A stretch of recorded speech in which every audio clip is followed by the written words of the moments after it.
नमस्कार, स्वागत है आपका। आपके साथ मैं दीपेश बरगले। छत्तीसगढ़ में 2023 के लिए सियासी सरगर्मी तेज हो चुकी है। बीजेपी ने योजनाओं की समीक्षा के बहाने केंद्रीय मंत्रियों को छत्तीसगढ़ के मैदान में उतार दिया है। ये हम इसलिए कह रहे हैं क्योंकि हाल ही में खैरागढ़ उपचुनाव में बीजेपी को करारी हार का सामना करना पड़ा। यही वजह है कि 2023 के लिए और साथ साथ 2024 के लिए बीजेपी कोई कोर कसर नहीं छोड़ना चाहती है, क्योंकि कहीं ना कहीं भूपेश सरकार की नीतियों से बीजेपी परेशान से नजर आ रही है। क्योंकि सरकार की नीतियों की जमकर तारीफ हो रही है। प्रदेश में चल रही गोधन न्याय योजना की बात की जाए तो इस योजना को राष्ट्रीय एलिट्स इनोवेशन अवार्ड दिया जा रहा है। यकीन नहीं, भूपेश सरकार की इस योजना को कई बीजेपी शासित राज्यों में भी लागू करने की तैयारी है। तो क्या ये माना जाए कि बघेल की नीतियों से बीजेपी नेतृत्व में खलबली मची हुई है और यही वजह है कि केंद्रीय मंत्रियों को प्रदेश का दौरा कर जमीनी स्थिति का आकलन करना पड़ रहा है। इस पर चर्चा करेंगे, उससे पहले रिपोर्ट देखिए।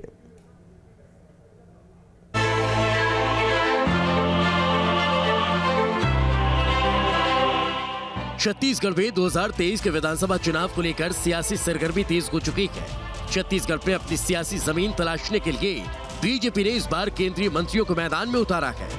बहाना केंद्रीय योजनाओं की समीक्षा करना है, लेकिन सही मायने में केंद्रीय मंत्री 2023-24 के तहत संगठन की नब्ज टटोलने में जुटे हैं। अब तक की बात करें तो अब तक 5 केंद्रीय मंत्री छत्तीसगढ़ का दौरा कर चुके हैं, जिनमें हरदीप सिंह पुरी महासमुंद, ज्योतिरादित्य सिंधिया राजनांदगांव, भानु प्रताप सिंह वर्मा कांकेर, देवू सिंह चौहान दंतेवाड़ा, अश्विनी चौबे कोरबा का दौरा कर चुके हैं। केंद्रीय मंत्रियों का फोकस छत्तीसगढ़ के 10 आकांक्षी जिले हैं। इन सभी जगहों पर केंद्रीय मंत्री प्रशासन के कामकाज की कमियों को खोजकर अपनी रिपोर्ट तैयार करेंगे और ये रिपोर्ट सत्ता के शीर्ष को भी देंगे। उसी रिपोर्ट के आधार पर आगे की रूपरेखा तय होगी। एक तरफ बीजेपी ने केंद्रीय मंत्रियों की फौज मैदान में उतार दी है, तो वहीं दूसरी तरफ मुख्यमंत्री भूपेश बघेल ने आला कमान से मिलकर आगे की रणनीति बनाई। एक तरफ बीजेपी मंत्रियों के दौरों को विकास योजनाओं की समीक्षा से जोड़कर बता रही है, वहीं दूसरी तरफ कांग्रेस ने मंत्रियों के दौरों पर तंज कसा है। जो मुख्यमंत्री और जो प्रदेश सरकार गरीबों की प्रधानमंत्री आवास योजना में अपना भागीदारी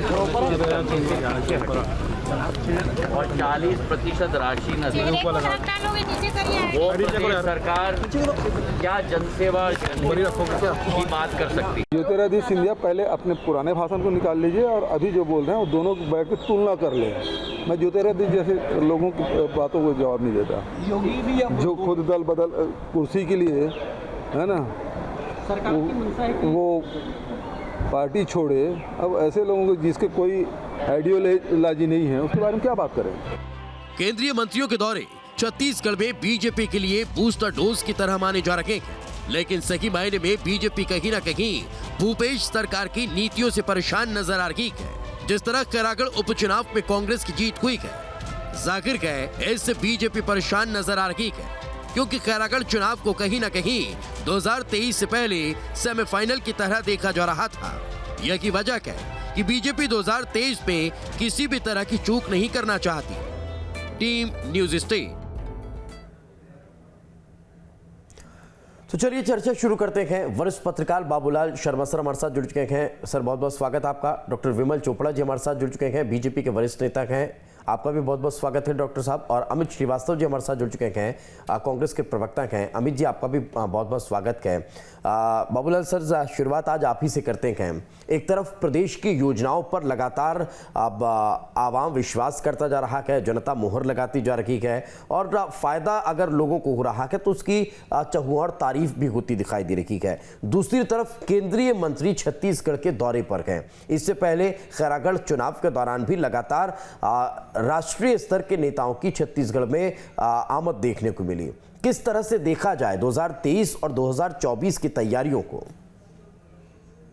केंद्रीय मंत्री का दौरा ये नई बात नहीं है, लेकिन जितनी ज्यादा संख्या में आ रहे हैं ये नई बात है जी। केंद्रीय मंत्रियों का दौरा तो होता रहता है। डॉक्टर रमन सिंह के दौर में यही बात तो एक बात चलती थी कि डॉक्टर रमन सिंह पर स्थानीय नेतृत्व जो है वो भ्रष्टाचार के आरोप लगाता था और जब केंद्रीय मंत्री आते थे तो वो यहाँ की सरकार की कार्य योजनाओं की तारीफ करके चले जाते थे। तो कांग्रेस उस वक्त कहती थी कि हमारे जो हवा के हमारे गुब्बारे की हवा ही निकाल के चले जाते हैं। तो ये केंद्रीय मंत्रियों का आना जो है वो निरंतर प्रक्रिया आते हैं, लेकिन इस दौर में जो खैरागढ़ चुनाव के तत्काल बाद इतना बड़ा दौरा, मुझे लगता है ये सोची समझी किसी रणनीति का एक हिस्सा है। और जब भूपेश बघेल ने ये घोषणा की थी कि मैं सारे प्रदेश में जो है हर एक विधानसभा में जाऊंगा, वस्तु स्थिति को देखूंगा कि मेरी योजनाओं का क्या हाल है, मुझे लगता है कि उस कारण से जो है उसकी बराबरी करने के हिसाब से केंद्रीय मंत्री का दौरा हो रहा है। और वो इस बात को ध्यान दे करके कह रहे हैं कि हमारे केंद्रीय योजनाओं का जो पैसा है वो खर्च बराबर हो रहा है या नहीं हो रहा है, इसका सच जो है वो जनता को बताएंगे। और वही हो रहा है। लेकिन जो स्थिति दिख रही है अभी तक के दौरे में, तो मुझे ऐसा तो कुछ नजर नहीं आया है जिसमें वो कोई ऐसी बात कह गए हों कि जिससे यहाँ पर तूफान मच जाए। जी जी। हाँ, अंतर्राष्ट्रीय विमानतल के नाम करने के बारे में ज्योतिराज सिंधिया ने बल्कि एक निगेटिव बात कह दी कि ये उस योग्यता में नहीं है। तो लोगों का जो सपना था कि अंतर्राष्ट्रीय उड़ानें यहाँ से भी हों, वो सपना टूटा। तो इस तरह से जो है आप इसको दूसरे ढंग से देखिए। निश्चित रूप से आप जो बिंदु पकड़ के डिबेट करा रहे हैं कि निश्चित रूप से भूपेश के राजनीति के जो कदम है, स्थानीय राजनीति के जो कदम है, इतने तेज हैं और ग्रामीण आधारित हैं, शहर आधारित कम है, ग्रामीण आधारित हैं। और गांव का व्यक्ति है, किसान का बेटा है, खुद किसान है, वो जमीन के अंदर क्या क्या होता है, क्या क्या नहीं होता है, क्या तकलीफें किसान को होती है, इसकी जानकारी स्वयं रखता है। इसलिए जो है उसका ध्यान पूरा ग्रामीण क्षेत्र की तरफ है। और इस ग्रामीण राजनीति में कांग्रेस जो है भारतीय जनता पार्टी से आगे है।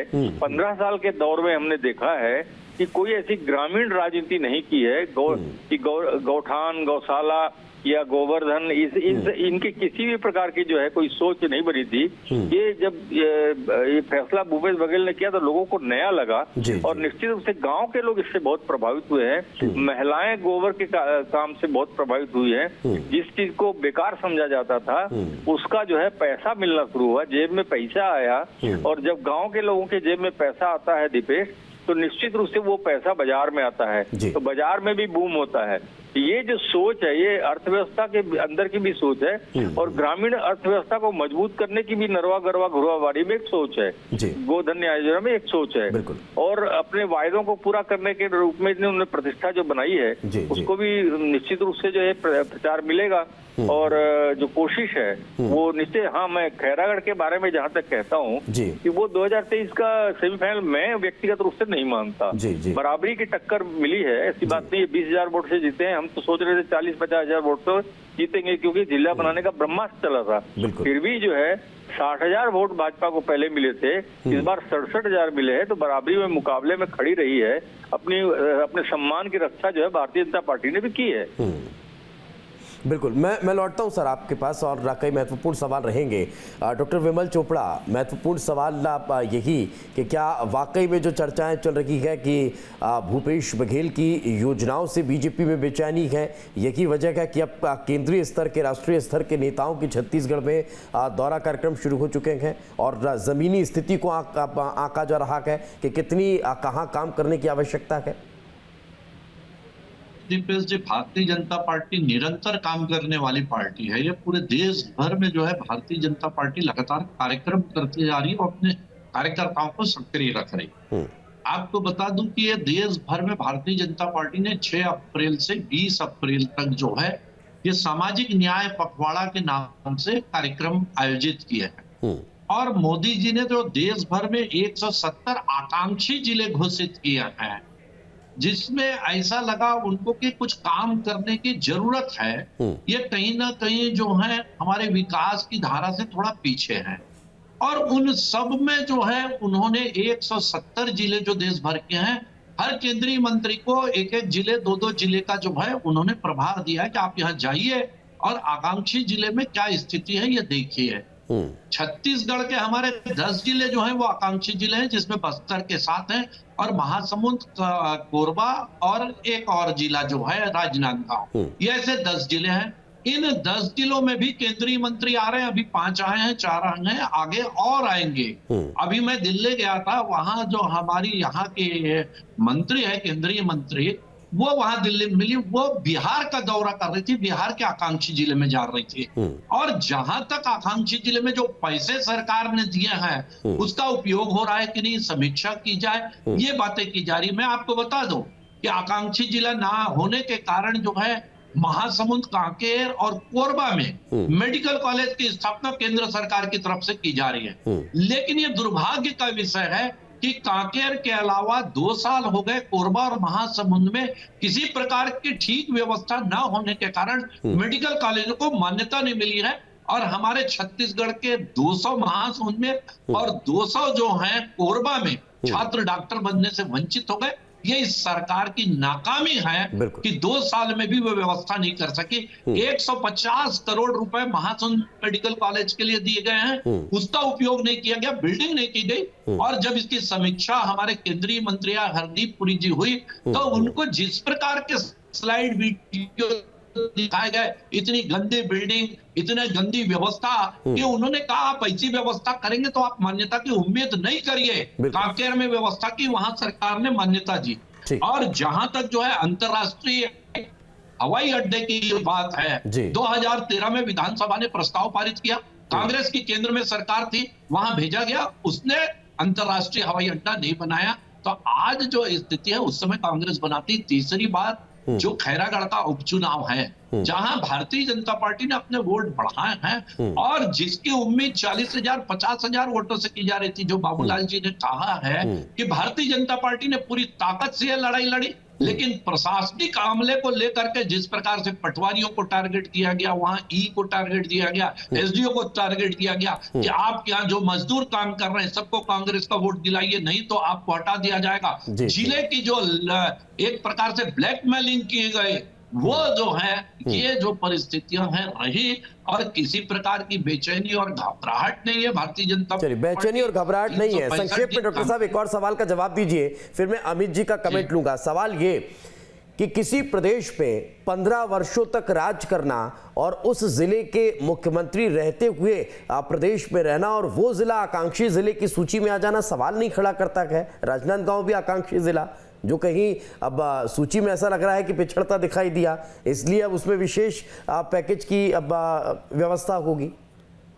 नहीं, देखिए राजनांदगांव में भी कुछ जो विधानसभा है वो नक्सलाइट प्रभावित है, वहां का भी। और इसके मापदंड है, पैमाने हैं। केंद्र सरकार ने सर्वे कराया कि छत्तीसगढ़ नहीं पूरे देश भर में कुछ मापदंडों को लेकर के कि भाई कौन से जिले जो हैं वो विकास की श्रेणी में बनिस्बत तुलनात्मक रूप से पीछे है। तो इसलिए इसीलिए ये सवाल है ना सर कि प्रदेश में 15 वर्षों तक बीजेपी की सरकार और उसी जिले से मुख्यमंत्री 15 वर्षों तक आता हो और वो जिला अगर तुलनात्मक श्रेणी में अगर पिछड़ रहा है तो फिर विकास कहाँ?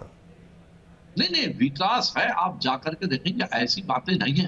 लेकिन जो मापदंड पैमाने हैं उसके पहले तो 60 सालों तक कांग्रेस का शासन रहा। कांग्रेस ने क्या किया 15 साल में, जो है आप बोल रहे हैं कांग्रेस ने क्या किया 60 साल तक। लेकिन हमारी सरकार सारी चीजों के साथ निष्पक्षता बरतती है कि जिस प्रकार की स्थिति है, राजनांदगांव शहर को छोड़ दिया जाए तो बाकी जो विधानसभाएं हैं, कुछ नक्सलाइट बेल्ट है, मानपुर वगैरह देख लिया जाए, आप छुरिया देख लिया जाए, ये नक्सलाइट बेल्ट में एक बहुत बड़ा एरिया जो है आता है। डोंगरगांव का, एक खैरागढ़ का भी एक हिस्सा जो है नक्सलाइट प्रभावित है वहां भी। लेकिन जो तुलनात्मक रूप से चीजें कमी, बिल्कुल उसे दुरुस्त करने के लिए कहीं ना कहीं इन आकांक्षी जिलों में इसे शामिल किया गया। मैं लौटता हूं आपके पास, अमित श्रीवास्तव जी हमारे साथ मौजूद हैं। अमित जी, आपकी योजनाएं तो लगातार काम कर रही हैं, फिर आखिर इन केंद्रीय मंत्रियों के दौरों से दिक्कत कहां, जो इतनी अब खलबली सी स्थिति कांग्रेस में भी नजर आ रही है कि केंद्रीय मंत्रियों के दौरों पर भी प्रतिक्रिया बार बार देनी पड़ रही है कांग्रेस के नेताओं और कार्यकर्ताओं को? देखिए दीपेश जी, छत्तीसगढ़ में कोई भी केंद्रीय मंत्री आए, छत्तीसगढ़ की पावन धरा में हम उसका स्वागत करते हैं, हमें कोई तकलीफ नहीं है। दिक्कत यह है कि अभी बहुत ही सम्मानित विमल भैया जो कह रहे थे, जब भूपेश भैया ने यहाँ पर अपनी बागडोर संभाली छत्तीसगढ़ में, तो उन्हें हमें गरीबी, कुपोषण, किसान आत्महत्या और नक्सलवाद, आदिवासियों की बदहाली, बेरोजगारी और आर्थिक बदहाली और हताशा जो फैली थी, उसमें उन्होंने नेतृत्व संभाला और अपने छोटे से कार्यकाल में विकास के अपने छत्तीसगढ़ मॉडल से राज्य को एक नई ऊंचाइयां दी। और भाजपा कम से कम छत्तीसगढ़ में अगर आप देखेंगे, जो 4 उपचुनाव हुए हैं, नगरीय निकाय हुए हैं, पंचायत चुनाव हुए हैं, जनता का जो प्यार और आशीर्वाद हमें मिला, निश्चित तौर पे ये दर्शाता है कि कमल की पंखुड़ियां छत्तीसगढ़ में पूरी तरीके से बिखर चुकी हैं। और केंद्रीय नेतृत्व को मुझे ऐसा लगता है कि वहां केंद्रीय नेतृत्व को स्थानीय नेतृत्व पे भरोसा नहीं है भाजपा के, इसीलिए वहां के नेताओं को आयातित करते हैं। आज आप देखिए खैरागढ़ में जिस प्रकार से प्रहलाद पटेल जी आए और जिस प्रकार का वक्तव्य वो देखे गए हमारे किसान भाइयों के लिए, उसके लिए बीजेपी ने अभी तक माफी तक नहीं मांगी है। फग्गन सिंह कुलस्ते साहब आए, शिवराज सिंह जी आए। देखिए कोई भी जब केंद्रीय मंत्री दीपेश जी आता है तो उस प्रदेश की जनता को बहुत उनसे उम्मीद रहती है। और जिस प्रकार हमने अपने लोगों को यहाँ पर उनकी आजीविका के लिए मजबूत करना और जनता के हाथ में जो हमने स्वाभिमान के साथ आर्थिक ताकत दी है, ये मॉडल पूरे देश में पसंद किया जा रहा है। लेकिन 4-5 केंद्रीय मंत्री आए, ना तो अपने विभाग के किसी अधिकारियों के साथ उन्होंने बैठक की, छत्तीसगढ़ के लिए क्या योजनाएं, क्या संभावनाएं वो देखते हैं, उस पर उन्होंने कोई बात नहीं की। सिर्फ आए, भाषणबाजी खूब किए। और मुझे ऐसा लगता है कि भाजपा के कार्यकर्ताओं के गिरते हुए मनोबल को और खोई हुई अपनी जमीन को तलाशने के लिए केंद्रीय नेतृत्व यहाँ पर मंत्रियों को भेज रहा है।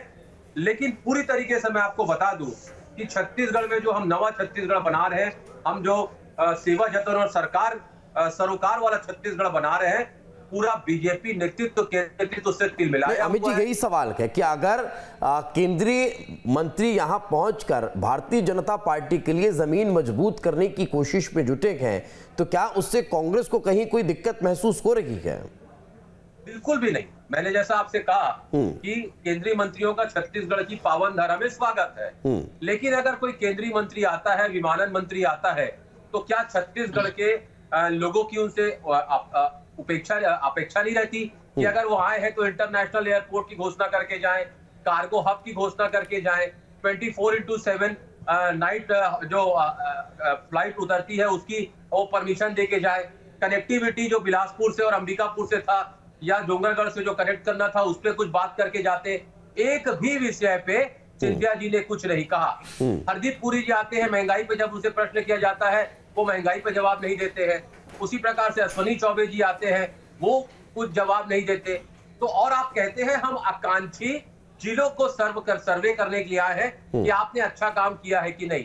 और मोदी सरकार आकांक्षी जिलों को लेकर बड़ी संवेदनशील है, ऐसा अभी हमारे चोपड़ा भैया कह रहे थे। तो वो तो ये सब कहते नजर आए हैं कि केंद्र सरकार की जो योजनाएं प्रदेश में लागू होनी चाहिए जिस स्तर पर, उसमें कमी है। उस स्तर पर जो काम होना चाहिए वो नजर नहीं आया। वो तो इस बात का फीडबैक लेकर के जा रखे हैं, एक रिपोर्ट अपने पार्टी को और संगठन को सौंपेंगे, उसमें स्पष्ट होगा कि 2023 में 2024 में इन बातों को गिनाया जाएगा कि केंद्र की ये योजनाएं हमने चलाई, लेकिन छत्तीसगढ़ में आपकी जो सरकार थी उसने इनको फुलफिल नहीं किया, उसने आपको केंद्रीय योजनाओं का लाभ नहीं दिया। वो अगर इस बात का एनालिसिस करके जा रखे गए तो क्या ये कांग्रेस के लिए एक चुनौती नहीं?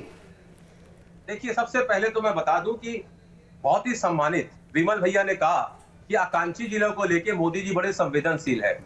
2 सालों से 2020 के बाद 51 करोड़ रुपए जो आकांक्षी जिलों के लिए आते हैं उसको मोदी सरकार रोक के रखी है।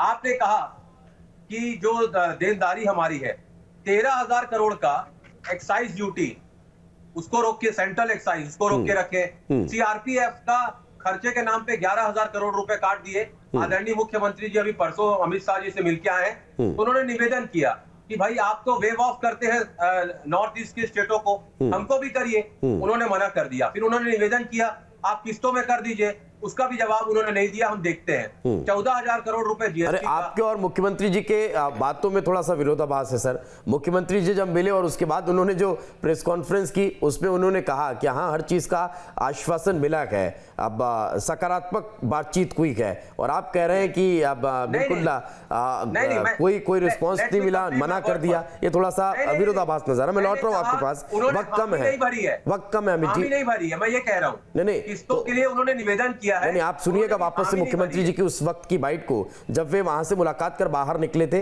तब उन्होंने ये कहा था कि बड़ी सकारात्मक चर्चा हुई है, हमें आश्वासन मिला है। चर्चा हुई है, निश्चित तौर पे हुई है, लेकिन फिर आपकी बात अलग नजर आ रही ना अमित जी। मैं लौट रहा हूं आपके पास, मैं लौट रहा हूं। डॉक्टर साहब कुछ कहना चाह रहे हैं। डॉक्टर साहब मैं आपसे जवाब लूंगा, लेकिन आप एक कमेंट में बाबूलाल सर का लेना चाहूंगा।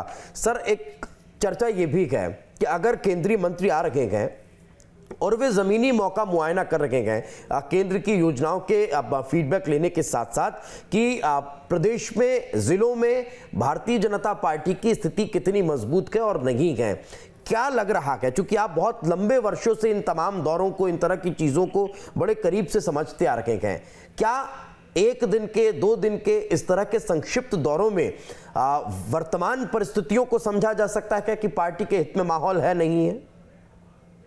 आपने अपने प्रश्न के जवाब भी खुद ही दे दिए। मैं भी इसी मत का हूँ जी कि आप और हम पत्रकार हैं, किसी भी क्षेत्र में अगर हम जाकर के कोई समस्या को समझना चाहें तो हमको 2 से 3 दिन लग सकते हैं, एक पूरे जिले को घूमना है तो। उसी तरह जो है एक दिन में क्या जमीनी समीक्षा हो जाएगी मैं समझ नहीं पाता हूँ, वो भी मंत्री के द्वारा, जिसको चिन्हित स्थानों को ही दिखाया जाएगा। अगर चिन्हित स्थानों को दिखाया जाएगा तो बुराई ही सामने लाई जाएगी, तो जहाँ अच्छाई है वो कहाँ देख पाएंगे? तो ये जो तरीका है, ये मुझे स्पष्ट रूप से जो है ये रणनीति के तहत जो है एक राजनीति का कदम है, और निश्चित रूप से इसका नुकसान जो है वो कांग्रेस को भुगतना पड़ेगा, कहीं ना कहीं कुछ ना कुछ थोड़ा बहुत प्रभाव पड़ेगा, इसमें कोई दो राय नहीं है। मैं समझता हूं कि जाकर के जो रिपोर्ट्स देने की बात आपने की है वो रिपोर्ट्स निगेटिव जाएंगी और अनुदान में कहीं कल को कमी हो जाएगी, जो अनुदान मिलते हैं केंद्र से, ऐसा एक शंका की जा सकती है।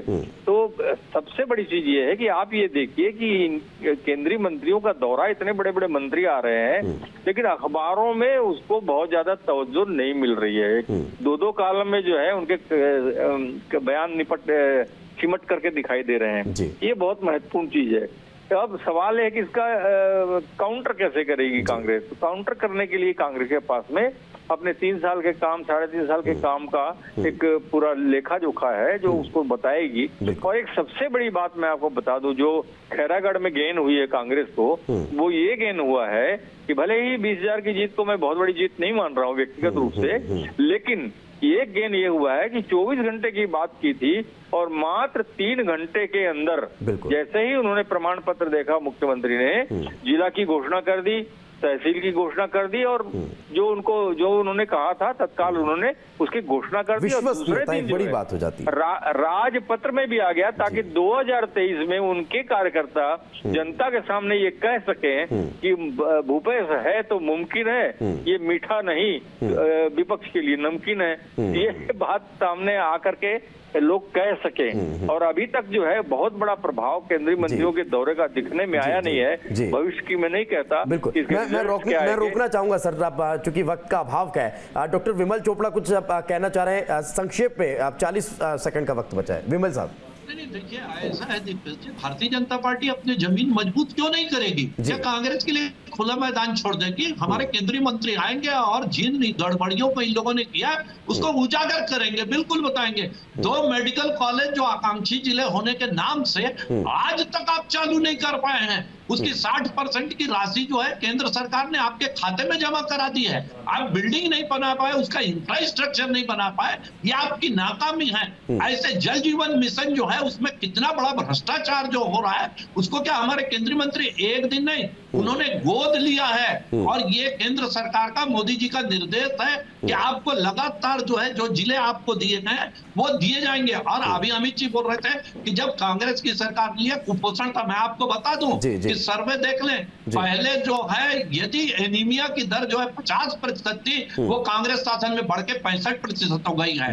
अभी जो रेडी टू ईट जो मिलना चाहिए था 4 तारीख तक, कोर्ट के आदेश के बाद भी आज तक जो है रेडी टू ईट जो है वो बच्चों को नहीं दिया गया है। ये कुपोषण का कारण है। और आप कह रहे चुनाव में हमारे केंद्रीय नेता, केंद्रीय मंत्री आए, शिवराज जी क्यों नहीं आएंगे? क्या आपसे परमिशन लेके आएंगे कि हम आए? आपके राहुल गांधी के कारण वोट नहीं मिलता था, आप राहुल गांधी को नहीं ठीक है बुलाते सर, आप सोनिया गांधी को नहीं बुलाते, आप बिल्कुल बिल्कुल मैं समझ सकता हूँ कि भारतीय जनता पार्टी अब फुल टू चुनावी मूड में नजर आ रही है और उसका फायदा कहीं ना कहीं 23 और 24 पे लेने की तैयारी है, वक्त का अभाव है। बहुत बहुत शुक्रिया आप तीनों मेहमानों का हमारे साथ चर्चा में जुड़ने के लिए। अमित जी आपसे कमेंट नहीं ले पाऊंगा, माफी चाहूंगा। बहुत बहुत शुक्रिया। अब ये आने वाला वक्त बताएगा कि आखिर केंद्रीय मंत्रियों का दौरा कितना कारगर साबित होता है छत्तीसगढ़ में, देखने वाली बात होगी। नमस्कार।